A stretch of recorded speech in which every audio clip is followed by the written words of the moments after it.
Many thanks for joining us on the broadcast this morning as we give you a look at the news making headlines this morning, as well as the top story is likely to shape public discourse in the course of the week. We'll be taking a look at what's making headlines on the dailies as well as we discuss that plot, according to the Daily Nation, by members of Parliament to grab state tenders as the Ethics and Anti-Corruption Commission criticizes the move by the Senate to water down the conflict of interest bill. That story is on the front page of the Daily Nation. We'll be discussing that in a lot more detail as Senate passes amendments to the conflict of interest bill, essentially giving state officials, MPs, governors, cabinet secretaries a free pass to openly pass government contracts in that conflict of interest bill. We'll be discussing some of the reasons why the Senate voted for this, as well as the amendments that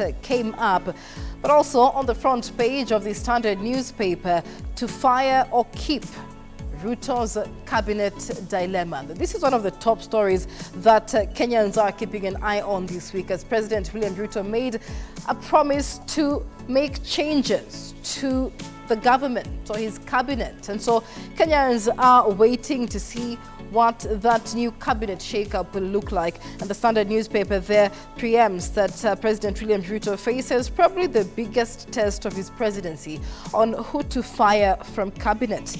In a government where loyalty precedes any other qualification, the president faces a Herculean task of letting go of his friends. That's making headlines on the front page of the Standard.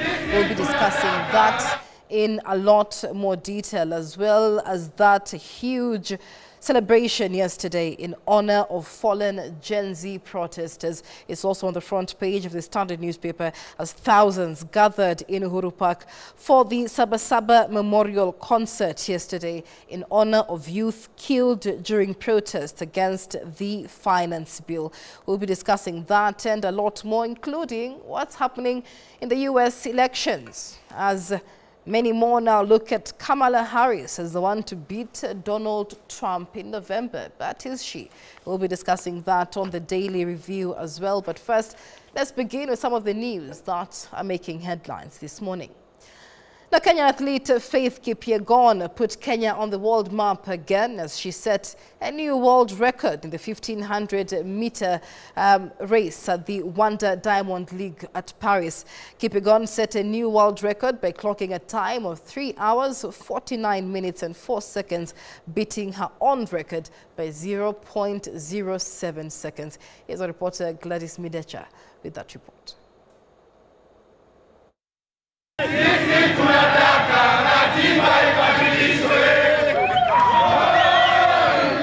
Dubbed Sabasaba to commemorate Kenya's Day of Liberation.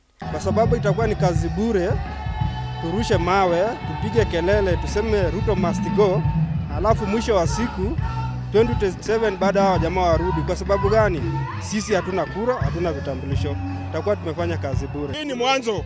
Hii ni kionzo. Na tunaambia Rais Ruto, mambo bado, tunakuja bado. Lazima afanye vile vitu ambavyo tunataka. Tunasema jiuzulu, atuachie Kenya yetu, sisi wenyewe tuendeshe. Our motto is just Ruto must go.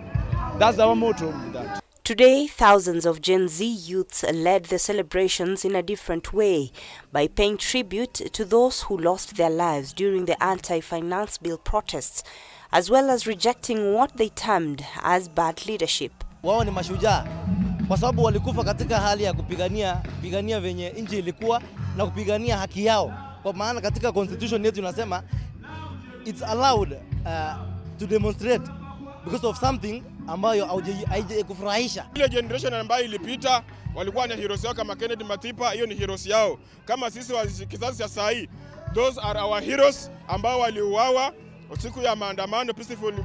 Here at the Uhuru Park grounds, 41 crosses were planted to represent 41 departed souls as per the statistics by the Kenya Human Rights Commission. Lying that it's only 19 people who have died, yet the Kenya National Commission on Human Rights is saying clearly 41 people have died, young people of this country.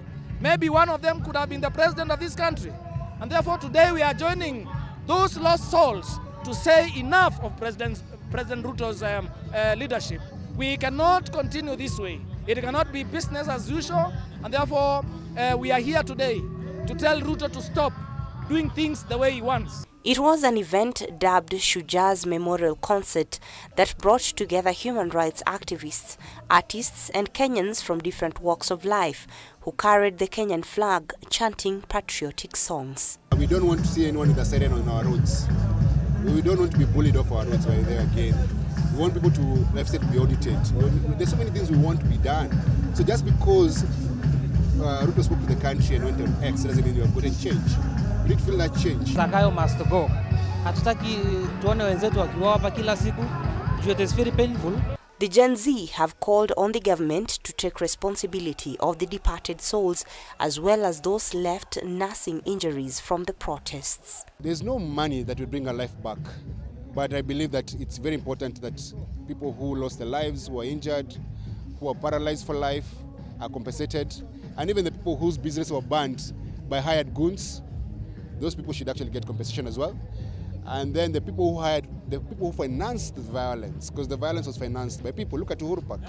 Those people should go to jail. A similar concert was held in Kisumu County, where the youth have vowed not to relent in their quest for better leadership. Situmeona ameanza kushuka chini kwa miti. Baada amekoma kwa branches pale. Tuzidi tu na nguvu. Tuzidi kukaza. Tuendelee na maandamano yetu. Maandamano ya amani. Mpaka Zakayo ashuke chini. Ashuke asishuke. Ashuke. And even though President William Ruto did not sign the controversial Finance Bill 2024 into law, Kenyans have emphasized the need for a change in the current leadership. Kitambulisho inatosha. Kujiregister nini? Sio kitambulisho unashoni Mkenya. Kwa hivyo registration is an extra expense. It's time, it's not just the system, Ruto, it's the system. We should overhaul the whole system. Sio Ruto peke yake. And the best thing for Ruto to do now is because Parliament has thrown back everything to him. Let him dissolve the Parliament, simple as that. Ama, if Parliament is smarter, let them impeach him. Let us get one of the lesser evils. Robbie Omondi, K24.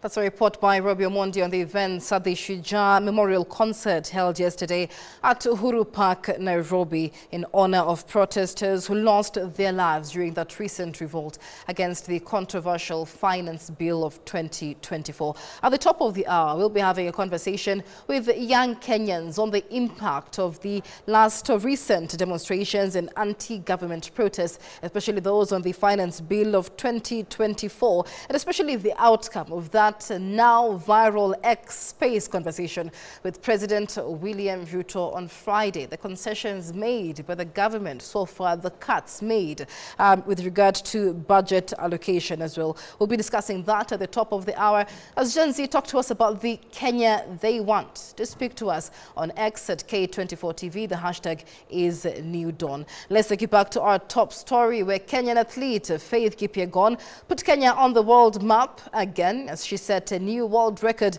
in a 1500-meter race at the Wonder Diamond League race in Paris. Kipyegon set a world record by clocking a time of 3 hours, 49 minutes and 4 seconds, breaking her own record by 0.07 seconds. Here's Gladys Midecha with the details. 1500 meters, all about Faith Kipyegon, surely. And with 19 days to the 2024 Summer Olympic Games in sight, two-time Olympic and world champion in the 1500 meters, Faith Kipyegon smashed her own 1500-meter world record in the Paris Wonder Diamond League. Lorimieux's rallied in third place. Kipyegon's going to be close. It's very close. It's there.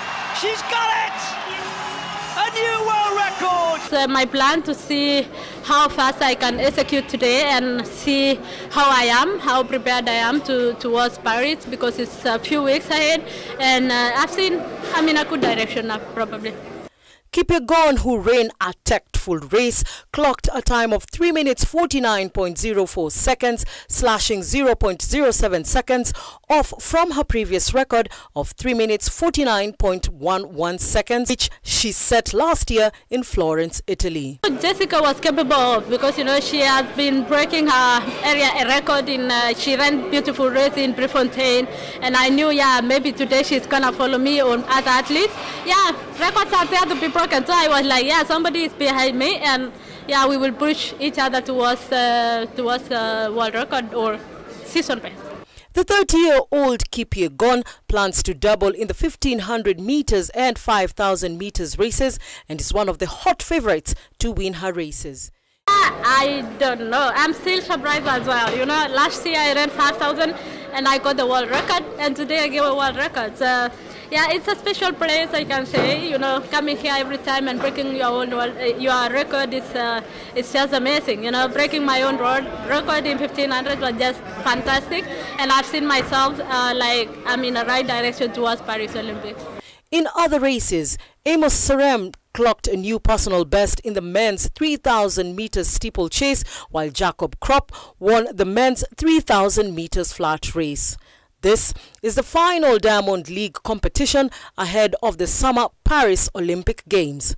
Gladys Midecha, K24 TV. It's a little strange, but nonetheless, really good performances from the two. We'd like to hear your thoughts on that report, as well as Faith Kipyegon puts Kenya on the world map. Speak to us on X, hashtag is New Dawn.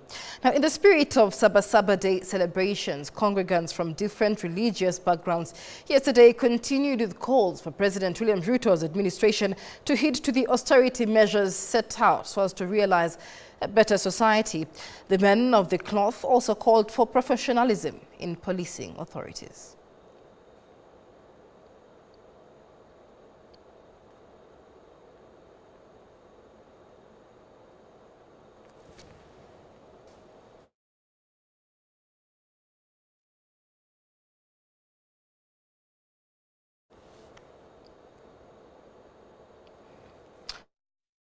In what seems to be a sustained campaign against the William Ruto-led administration, church leaders from different denominations today held services in commemoration of the departed souls who lost their lives in the ongoing Gen Z protests.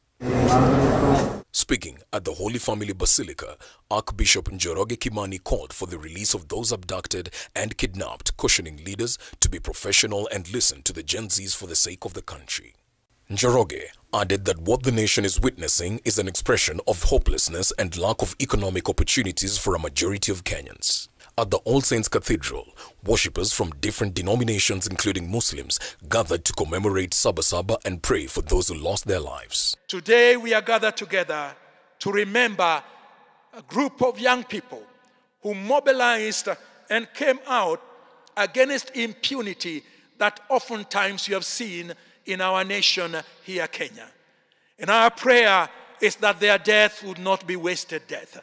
Our prayer would that the kind of ripple effect that would come from the impact of their protest would go a long, long way in reducing, if not in completely removing from the scene, every manner of impunity in our country that has been exercised hitherto.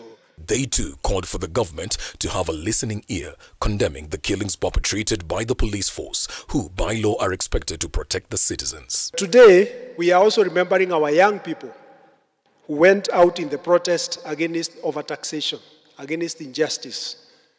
And they wanted us and this country to reject the finance bill.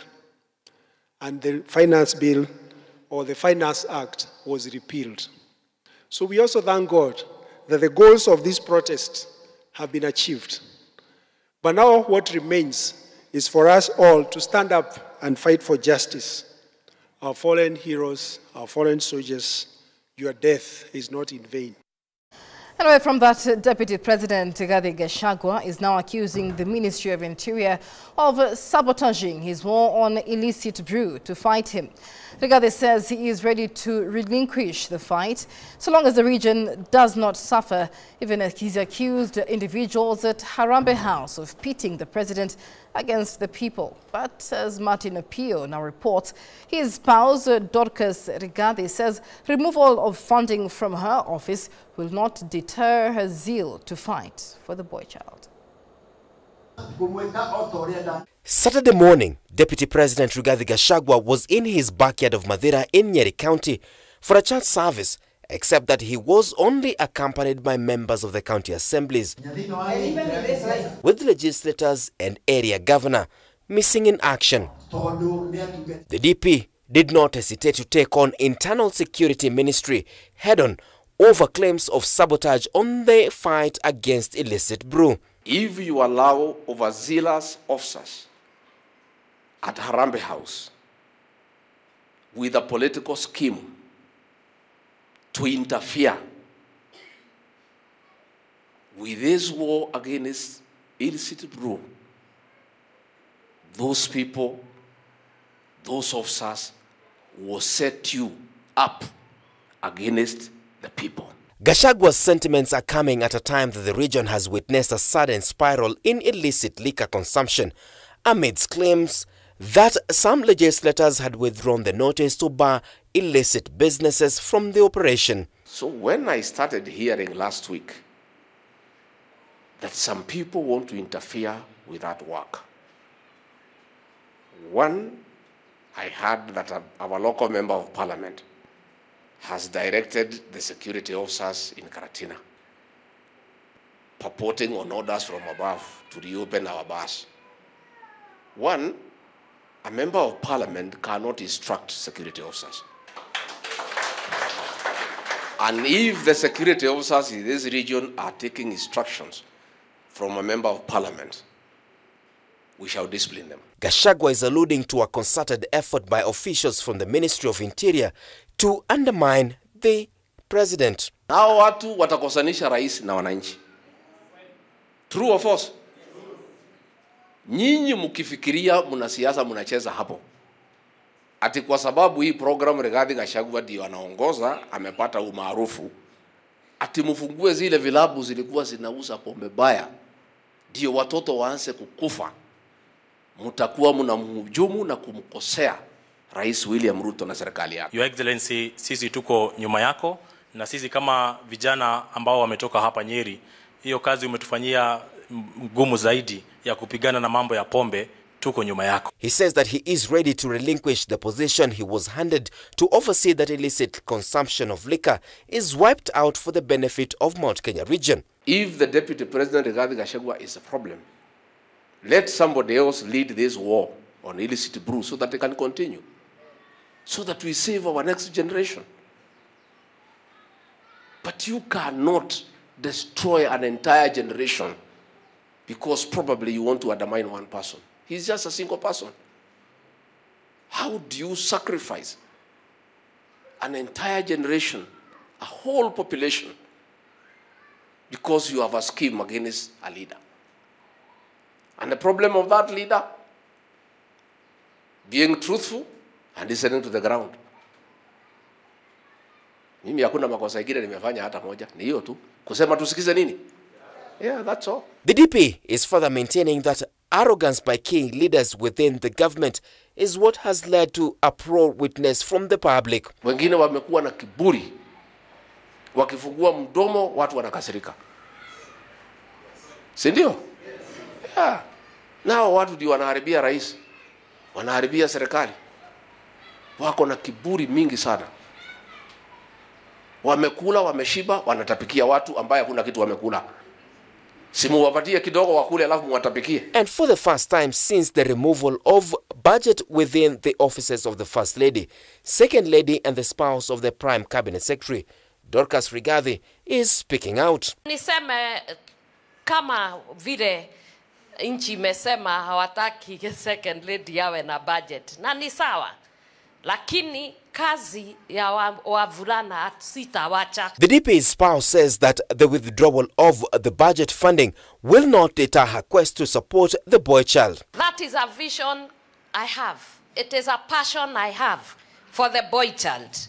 I cannot stop because I started even before I was in the office. And I believe you and I can be able to make it.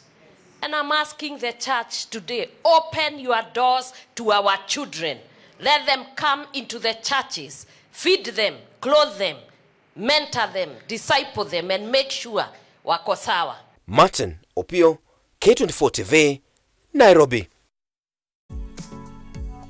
The other austerity measures by President William Ruto in the wake of pressure and by Gen Z demonstrators and protesters in the country.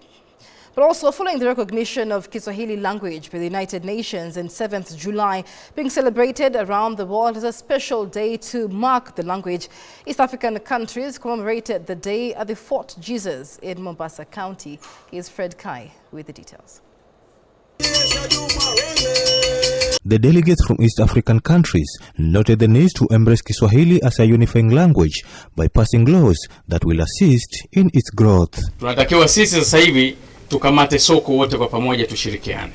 Soko la dunia. Na kuna msemo wa Kiswahili tunasema, tunapotafuta kukamata panya, hatupaswi kutafuta paka na rangi gani. Kiswahili has been named to have the ability to bring together all the nations by making sure business between countries prosper as well as their culture.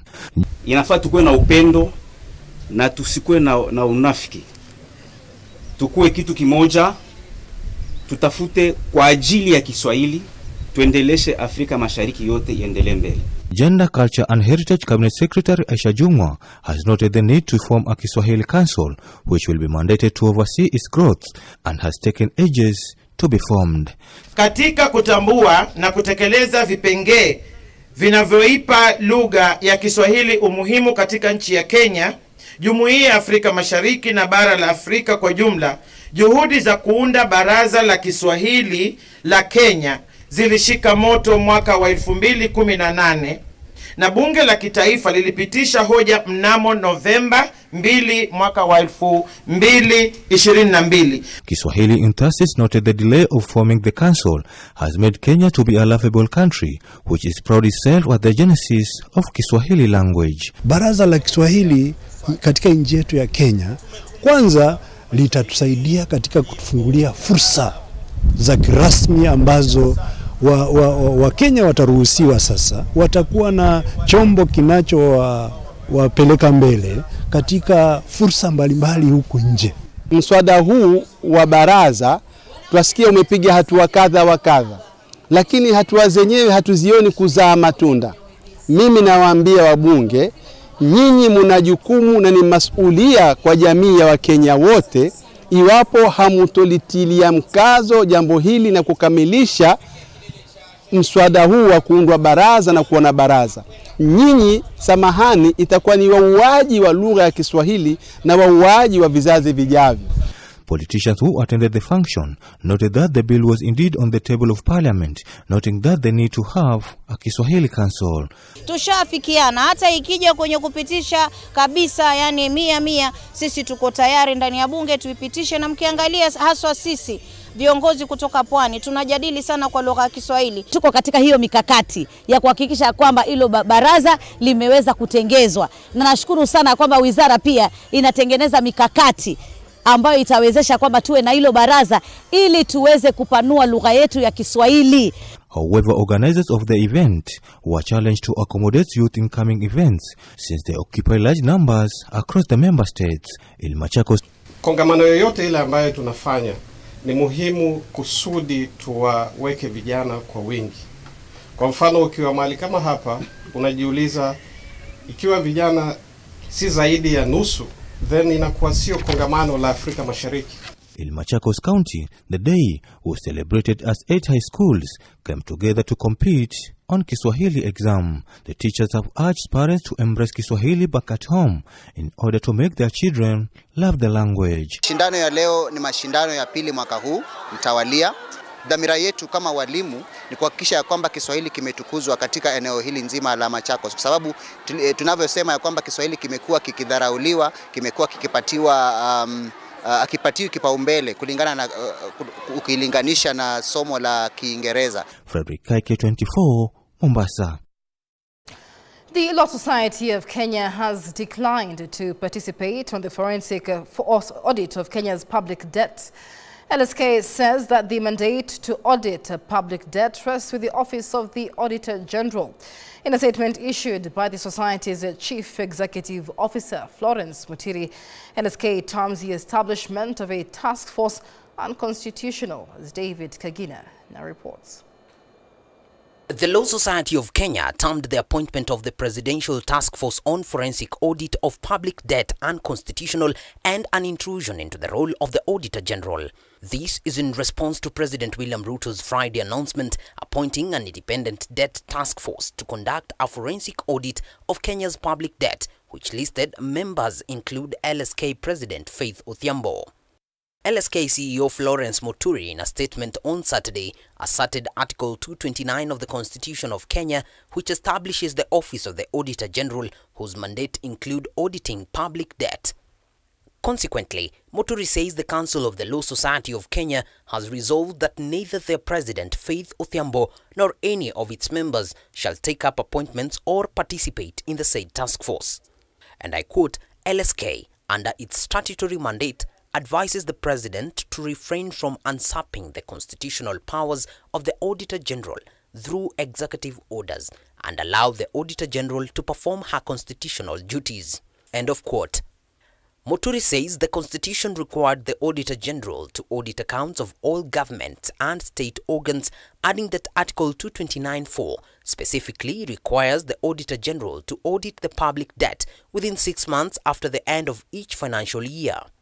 And I quote, "We also take note of the recent High Court decisions underscoring the Auditor General's role in public audit matters in Ondago versus Natembeya and 15 others 2023, where the High Court, while nullifying a task force created to audit county government debts, asserted that the governor could request the Auditor General to conduct a forensic audit.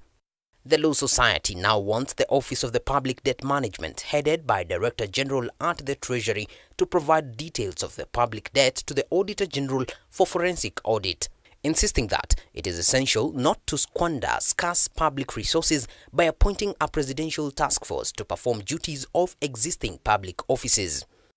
David Kagina, K24 TV. That report by David Kagina brings us to a break on New Dawn. When we come back, look at us making headlines on the dailies on this Monday, the 8th of July. And it is quite a lot coming from a very busy weekend, beginning with President William Ruto's X-Space conversation with Kenyans on Friday. And the People Daily says 30,000 to exit the public service following austerity measures by President William Ruto, including that directive that staff who have attained the age of 60 years leave office with immediate effect. It is a directive that has caused quite a lot of anxiety in the civil service, and especially those working in parastatals, with about 47 of them set to be dissolved. That and many other news making headlines on the dailies. Let's take a break. We'll be back with more. Just stay with us.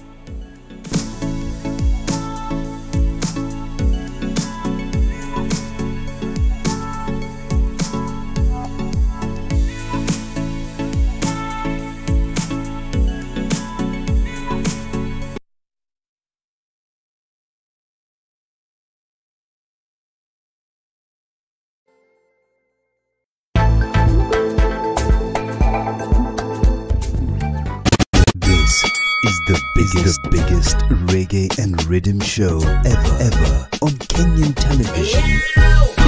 You have a ganja man and you wanna forget. Tell them nothing about Jocko with the reggae boys. Okay, you get the new clocks, the daddy. Freeze! When dance is sweet, the talking master MC Full Stop. Ninja, roho yako ishachukuliwa ikavunjwa kama mayai.